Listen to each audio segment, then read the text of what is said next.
हे ऋषियों, त्रेता युग में एक बार सती का भगवान शंकर के साथ में विवाह हुआ और उन्होंने पिता के यज्ञ में जब अपने शरीर को त्याग करके हिमाचल के यहाँ जब जन्म लिए तो उस समय पिताजी और सब रिश्तेदार की इच्छा थी कि पार्वती जी का विवाह भगवान विष्णु के साथ में। पार्वती जी को जब ये पता लगा तो बड़ी दुखी हो गई। उन्होंने अपने गुरुजी नारद जी से पूछा कि ये बताइए कि ऐसा कौन सा व्रत है जिसके करने से मनोकामना पूरी होती है।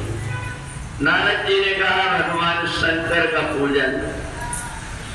तब तो पार्वती जी अपनी सहेली तिजिया को साथ में लेकर के जंगल में नदी के किनारे बालू की शिवलिंग बना करके और पूजन करने लगी।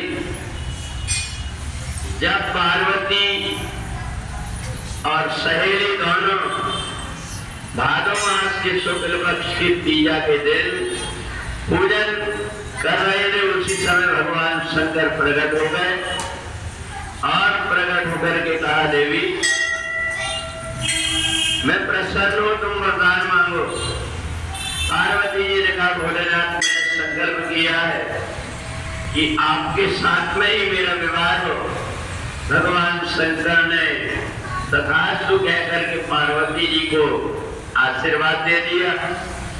जब पार्वती जी की सहेली को देखा तो देख करके भगवान ने कहा कि आज भादो मास के शुक्ल पक्ष का तीजा है और तुम्हारा नाम तिजिया है, इसलिए आज से ये व्रत तुम्हारे नाम से प्रचलित रहेगा।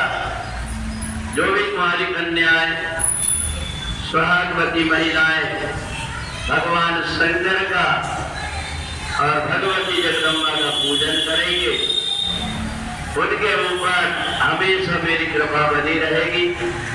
इसलिए ये जो व्रत है पार्वती जी के समय से चल रहा है।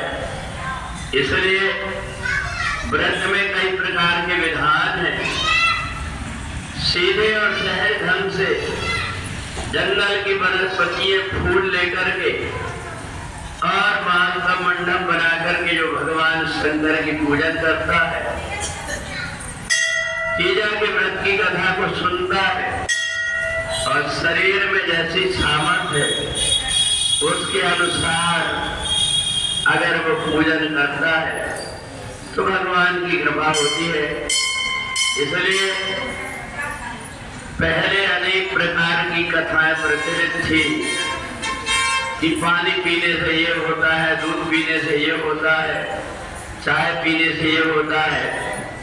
परंतु देश काल परिस्थिति के अनुसार जैसे शरीर की सामर्थ्य है उसके अनुसार कोशिश ये करें कि जिस दिन व्रत है हमारा उस दिन किसी के साथ में भी ऐसी वाणी का प्रयोग न करें कि दूसरों को कष्ट हो। साथ ही ओम नमः शिवाय का जाप करते हुए पूरा दिन व्यतीत करें।